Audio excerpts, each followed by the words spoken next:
You know when you turn on the car radio just to have some company on the road, but all you get is static and annoying commercials? Yeah, that was exactly the kind of night I got myself into. Silent early hours, an almost empty highway, and me, trying to convince myself that driving at 3 in the morning was a smart idea. I know some people find it therapeutic. The hum of the engine, the asphalt slicing under the tires, that sense of freedom that only shows up when the whole world seems to be asleep. But then there's the other side, the exaggerated silence, the shadows that stretch too far, and your mind playing tricks on you because there's nothing else to distract it. And of course, in my case, it couldn't just be another ordinary night on the road, because I heard something that, honestly, I still can't believe happened. Before I tell you what it was, let me do the usual reminder. If you've got one of those stories, the kind you tell and people give you, that sideways look like you've lost your mind, send it to us.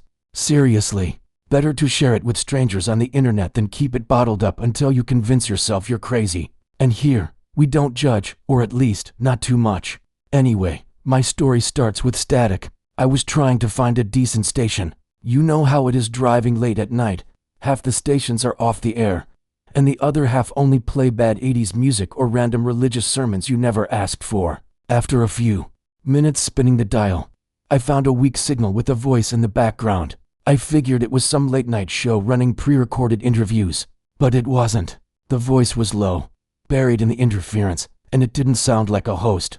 It was more intimate, like someone whispering too close to the mic. The weird thing was, the more I fiddled with the dial trying to clean up the signal, the more it felt like the voice was adjusting to me, like it was trying to reach me. Can you hear me now? That's what I understood, clearly. 3 in the morning, deserted interstate, and my car radio drops a "Can you hear me now?" on me. I laughed, nervously. You know that laugh you let out just so you don't admit you're uncomfortable, yeah, because it made zero sense.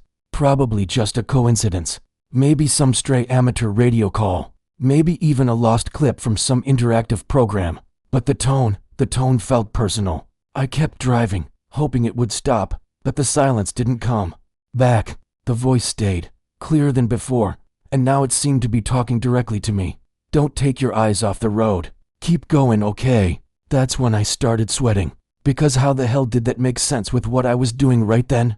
I was on the road, eyes fixed, going forward. Who or what knew that? For a second, I thought about turning the radio off, but of course, my curiosity won, because if there's one thing you learn fast in these moments, it's that fear doesn't paralyze you at first. It hooks you. You want to understand.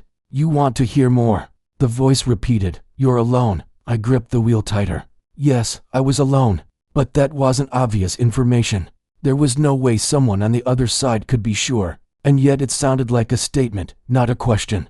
My mind fired off possible explanations: hacker, pirate transmission, some elaborate FM prank, but none of it fully added up, because every word felt carved out for me. Seconds later, came the phrase that really froze me: "Don't look in the back seat." I swear my eyes almost obeyed out of reflex, but instead, I locked my gaze on the road and felt my whole body go rigid. That was cruel. Who says something like that to someone alone at night on a highway? It was like a hypnotic sentence planted just to erode my sanity. And the radio, it stayed clean. No static, no cuts, just the voice. To this day, I don't know why I didn't shut the damn thing off. Maybe part of me had already accepted that whatever it was, it wouldn't stop just because I turned a knob. Maybe I wanted to prove to myself I wasn't losing it. Fact is, I kept listening. And honestly, that was my biggest mistake. You know that moment when you realize you've already lost control of the situation, but still try to convince yourself you're fine. Yeah, that was me, clinging to the steering wheel like a life raft, with the radio spitting out sentences no one should hear on a random night drive. The road was empty. No headlights behind me, no trucks coming the other way, just the black carpet of asphalt stretching out ahead and the constant hum of the engine. And the voice. Always the voice. It sounded so close it felt like it was in the passenger seat. No echo, none of that metallic tone of transmissions. It was clear, almost warm. A whisper that wasn't programmed, wasn't recorded. It was direct. "You shouldn't be out here alone." I swallowed hard. Part of me wanted to laugh, to brush it off as some macabre pirate radio joke. But another part, the one feeling the sweat running down my back, knew it wasn't that simple. The problem wasn't what the voice said. It was what it knew. Whoever it was, they were manipulating me. This wasn't just an invasion of privacy. It was a violation of my head, and I wasn't willing to let it keep going. With a trembling hand, I reached for the radio knob again, and this time turned it without hesitation. Silence, nothing but the engine and the wind slicing around the car. I sighed with relief. Maybe it was over. Maybe that was it. Some lunatic transmitting until I switched off. But then, seconds later, the sound came back on its own. Without me touching anything, the radio switched itself on, and the voice wasn't whispering anymore. It was laughing, low, drawn out, a laugh crafted only to mock my premature relief. My heart raced as if I had just drunk 3 liters of coffee. This wasn't a joke anymore. This wasn't coincidence anymore. And I knew, without a shadow of a doubt, that I was trapped inside that transmission. That's when the voice changed its tone. No longer harsh, no longer authoritative. Now it was almost gentle. And that was the scariest part. You're doing fine. Don't look outside. They want you to look. They. The word made me tremble. Who they? I glanced out of the corner of my eye, even against the order, and I swear on everything sacred, there was movement on the shoulder of the road. Shadows. Humanoid shapes. Walking along the edge of the highway as if silently escorting me. I don't know how many. 5, 10, 20. All I know is that when I tried to focus, this seemed to dissolve into the darkness. Don't look away. The voice came back, dry, and I quickly returned my gaze to the asphalt, my heart pounding. But the worst was yet to come, because, for the first time, the voice didn't limit itself to commands. It started telling me things. You know you never left that night, don't you? My breathing faltered. I didn't understand right away. My whole body went cold. I wanted to scream that it was a lie, that I was awake, conscious, but something inside me hesitated. A doubt planted like poison. You died here. That's what it said next, with the calm of someone commenting on the weather. My eyes filled with tears, and I slammed my hand on the wheel, denying it. No, no, no, I kept repeating softly, almost pleading with myself. The radio crackled with sudden static, and then the voice laughed again. But this time, it wasn't alone. There were other voices along with it. The road ahead seemed narrower now, almost like a tunnel of darkness. I closed my eyes for a second, just 1 second, and when I opened them, I didn't recognize anything anymore. No signs, no lane markings, just an endless strip fading into the black, and on the edges, the figures were closer now, more defined. Some were running alongside the car, keeping pace effortlessly. Don't look at them, the voice repeated, firm, and I obeyed, because, at that moment, I wasn't sure I was still the one in control. The breathing wasn't mine anymore. It was as if I had lent my body to something else, and it decided the rhythm of each breath. My fingers ached from gripping the wheel, but I didn't let go. Letting go would be admitting I had no control left. Then came the next command, you're going to slow down. Now, I pressed the brake, slowly.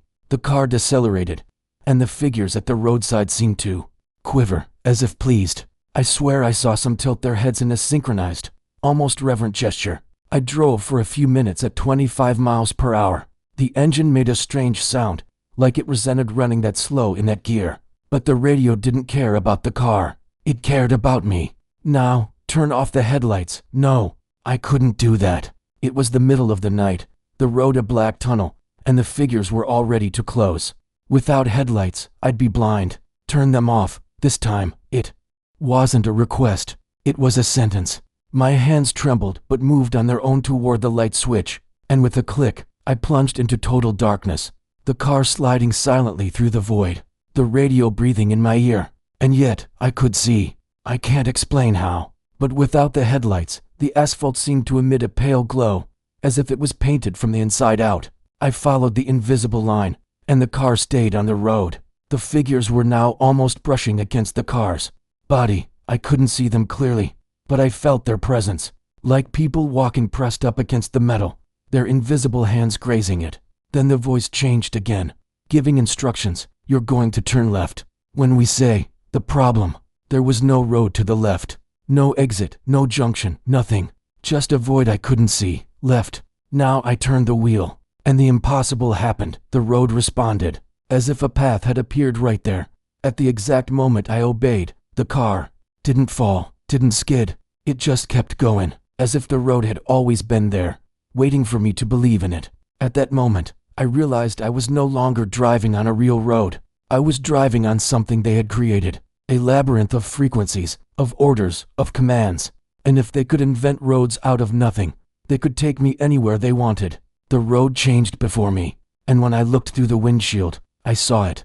It was my father's face, not as I remembered, but as I had seen him in the coffin years ago. Eyes closed, skin rigid, mouth sewn shut.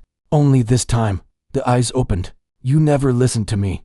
The voice wasn't coming from the radio. It was coming from him, from the figure standing in the middle of the road, which the car passed through without resistance, like smoke.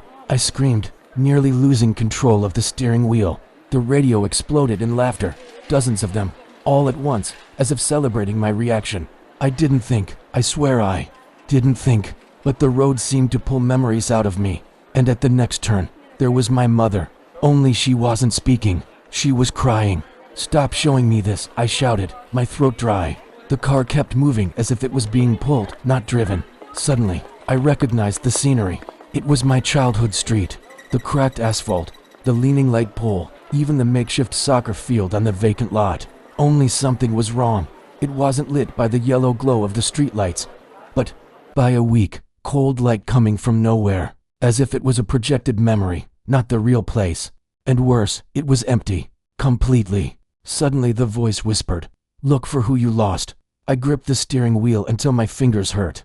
I knew who they were forcing me to see. My brother. He died when I was 14. A stupid bike accident, the hill too steep, the brakes unresponsive. I was there, running behind him, and I never managed to catch up. I never forgot the feeling of helplessness, and now, on that road that didn't exist, I heard the sound of a bike chain.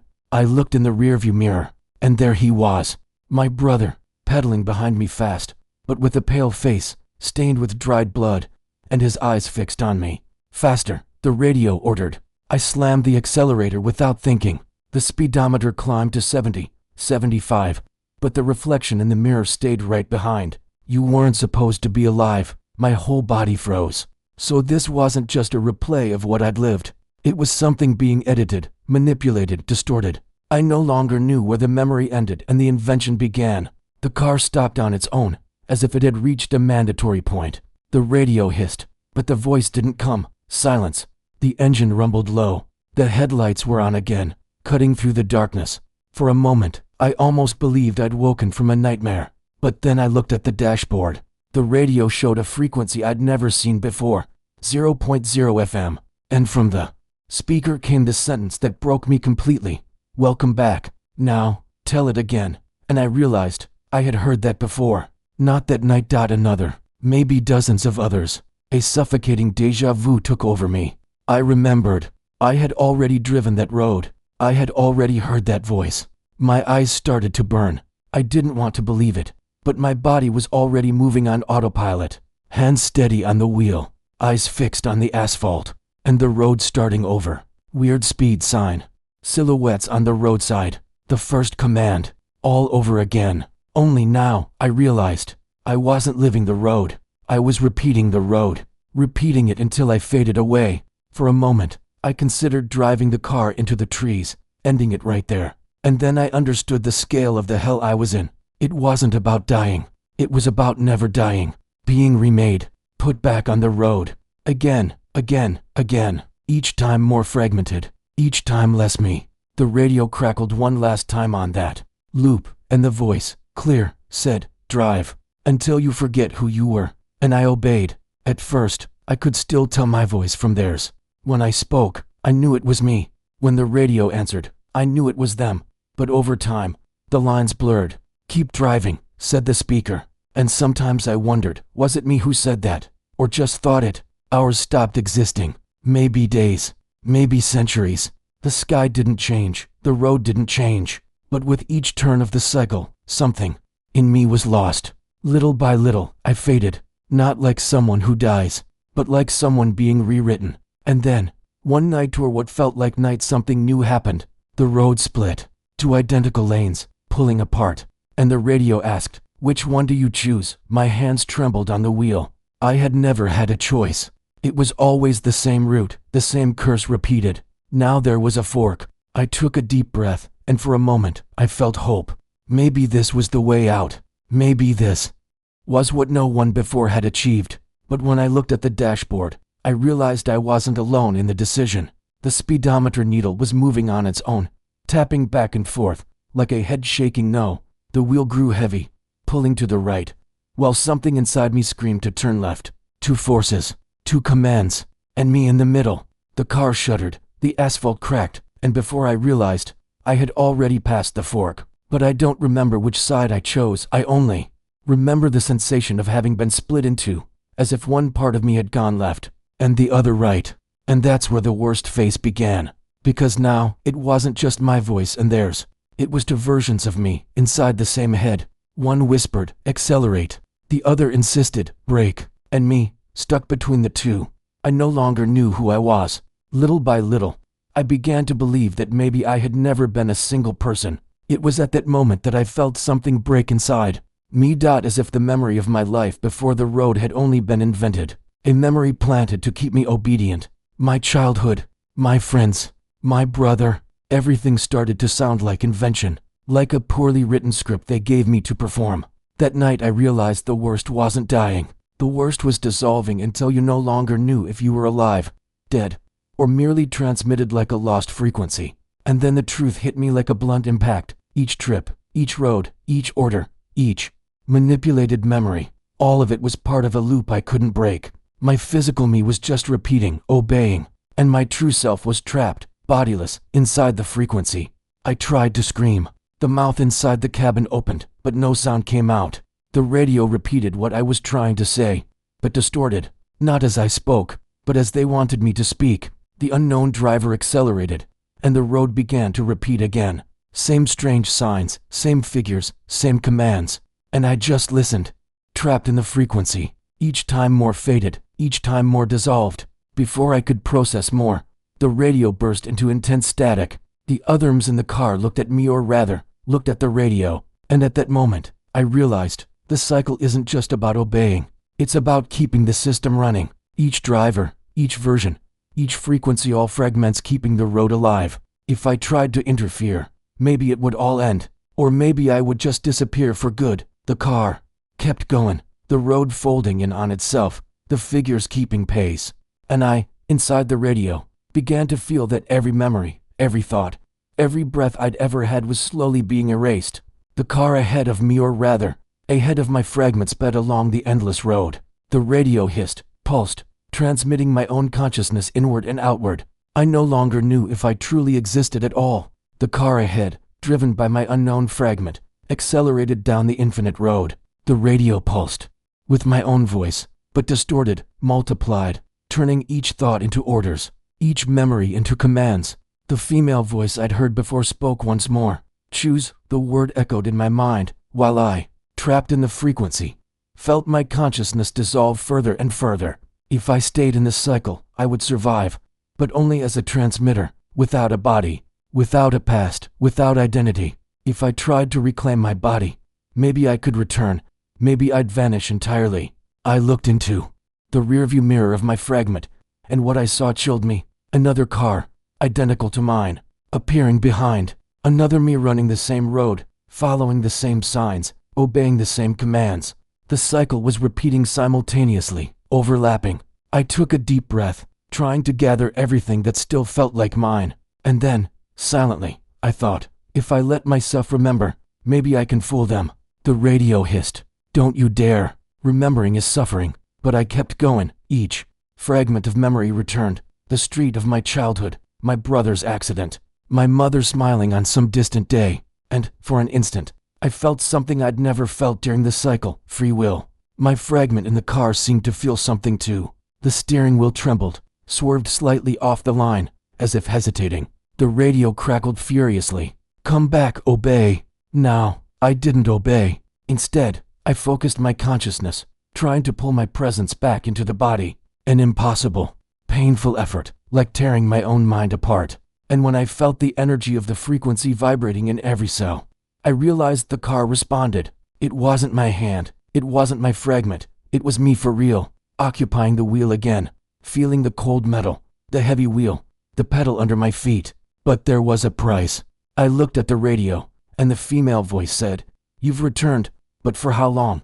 The car kept moving forward, the road still folding in impossible curves, the figures still there, following, waiting, watching. There was no clear exit, no safe horizon, only road. And in the rearview mirror, I saw my own face, but also others trapped in the cycle, maybe making the same choice, maybe already destroyed by the frequency. All of them looking at me, all of them waiting for me to fail or obey. The radio pulsed once more, emitting my own whisper, "Drive, until you forget who you were." I smiled, or tried to, because, in a way, I knew there was no real end. There was only decision, and the decision was to keep driving.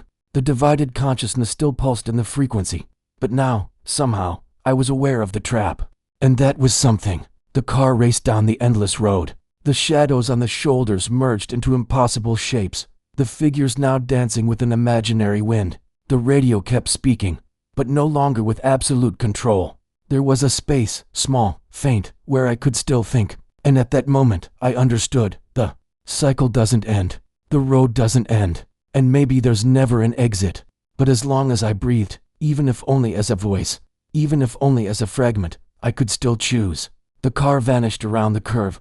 The radio crackled, and one last phrase echoed, "Welcome back again." And then, silence. The road continues.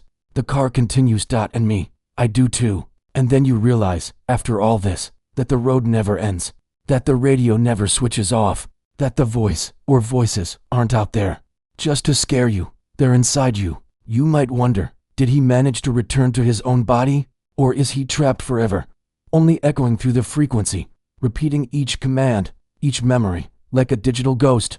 The answer doesn't matter. What matters is that, from now on, every time you turn on the radio at night, alone, on the road, you might hear something different, a whisper that feels personal, that knows what you did yesterday, or what you don't want to remember. And no matter how much you want to ignore it, look away, or change the station, there's something you'll never escape, the feeling that someone is listening to you, not just outside, inside you. The car goes on, the road goes on, the cycle goes on, and maybe, at some point, it will pass by you too, because, in the end, some messages aren't meant to be heard, and some roads weren't meant to be left behind. So next time the radio hisses at midnight, pay attention. Maybe it's just a lost transmission, or maybe it's the frequency that's found you. Until the next story.